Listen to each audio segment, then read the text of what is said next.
महाराज, मेरा सवाल क्रियाओं के नाश, कषायों के नाश और नियंत्रण पर है। कई बार जैसे क्रोध आता है, किसी एक चीज़ पर आ जाता है, अगर हम थोड़ा ध्यान कर लें, उस समय नियंत्रण कर लें, सोच लें कि इस स्थिति पर क्रोध नहीं करना है, चाहिए बाद में आएगी, तो कोई नए प्रकार की स्थितियाँ उत्पन्न हो जाती हैं कभी, जिन पे शायद फिर से क्रोध आ जाता है। तो मेरा सवाल ये था कि क्या हम सिर्फ हर स्थिति में क्रोध को नियंत्रित कर सकते हैं, बाकी कषायों को भी, लोभ भी, जैसे इसी तरीके से कि कुछ चीज़ें छोड़ दी तो किसी नई चीज़ का शौक लग जाता है कई बार, तो क्या ऐसा हम कर सकते हैं कि सिर्फ उन्हें नियंत्रित कर सकते हैं, कि कोई तरीका है जिससे नाश ही हो जाए उनका पूर्णतः? बहुत अच्छा सवाल आपने किया है। मैं चाहूँगा एक बार जोरदार करतल ध्वनि से इस युवा भाई का अभिनंदन करो। ये अभी आईपीएस के रूप में सिलेक्ट हुआ है और मुझे उम्मीद है अगली बार ये आईएएस बन के आए, क्योंकि अभी ये मेंस लिख कर आए हैं। ये इनका तीसरा अटैम्प्ट है और दूसरे अटैम्प्ट में इन्होंने आईपीएस क्लियर किया। हमारी समाज का ये होनहार युवा प्रतिभा है। समाज को इनसे बहुत आशा और अपेक्षाएं हैं। ऐसे संस्कार निष्ठ लोग यदि इस तरह के क्षेत्र में आगे बढ़ेंगे तो उससे समाज की सुनिश्चित रूप से उन्नति होगी, मुझे ऐसी उम्मीद है।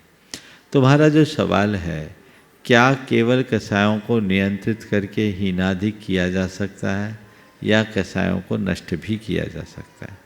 कषायों को नियंत्रित भी किया जा सकता है और कषायों को मंद भी किया जा सकता है, निःशेष भी कर सकते हैं। आज के दौर में हम कषाय का क्षय नहीं कर सकते, कषाय को मंद ही कर सकते हैं, लेकिन ये मंद कषाय ही हमें निष्कषाय बनाएगी कालांतर में। निष्कषाय तो वो होंगे जो परम ध्यान में लीन होंगे, जो हमारी शास्त्रीय भाषा के अनुसार छपक श्रेणी में चढ़ेंगे, वे कषायों को नष्ट कर सकते हैं। लेकिन यदि हमने कषायों को मंद कर दिया तो हमारा बहुत फर्क पड़ सकता है। और उसमें भी कषाय की 4 अलग अलग कैटेगरीज है। उनमें से हम कुछ कषायों को जीत सकते हैं। जो निचले स्तर की कषाय है, जो बड़ी तीव्र होती है, उन पर हम विजय पा लें तो ये कषाय विजय है। और विजय का मतलब क्या होता है? सामने वाले को पस्त कर देना ही अपनी जीत है। अभी कषाय हमें पस्त करी है, हम कषायों को पस्त कर दें तो हमारी जीत होगी। समझ गए? तो कषायों को नियंत्रित करके हम धीरे धीरे निष्कषाय भाव की ओर अग्रसर हो सकते हैं। उस दिशा में हमें बढ़ने का प्रयत्न करना चाहिए। सवाल है कि हम ये कैसे करें? ज्ञान भाव से अपने कषायों का शमन किया जा सकता है। हम खुद देखें, जहाँ हमारे सामने बोध होता है वहाँ क्रोध नहीं होता। अभी तुम्हें कोई कुछ बोल भी दे, गुस्सा आएगा? इस वक्त क्यों नहीं आएगा? आपके सानिध्य महाराज, उससे ज़्यादा क्या? हमारे सामने खड़े हो और तुम्हें लग रहा है, तुमने अपने माइंड में एक कोड बैठा रखा है कि ये क्रोध करने की जगह नहीं है और यहाँ हमें क्रोध नहीं करना चाहिए। फिर यदि मैंने तुम्हें डांट भी दिया, हालांकि डांटूंगा नहीं, सपोज डांट दिया, तो भी तुम्हें क्रोध नहीं आएगा। क्यों?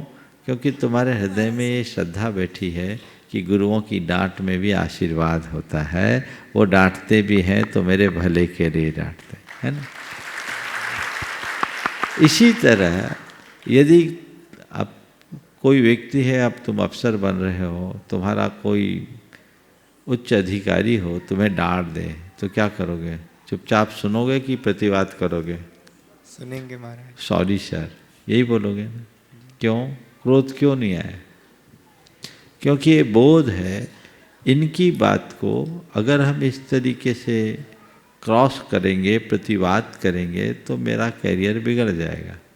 तो जहाँ बोध होता है वहाँ क्रोध नहीं होता। समझ गए?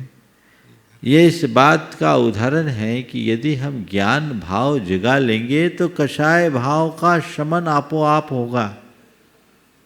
इसलिए ज्ञान भाव को जगाएं, जिससे कषायों का उफान हम पर हावी ना हो। ये हमारा पतन करा लेगी। तो हम तीव्र से मंद की ओर जाएंगे तो फिर हम धीरे धीरे निष्कषाय हो पाएंगे। नमोस्तु।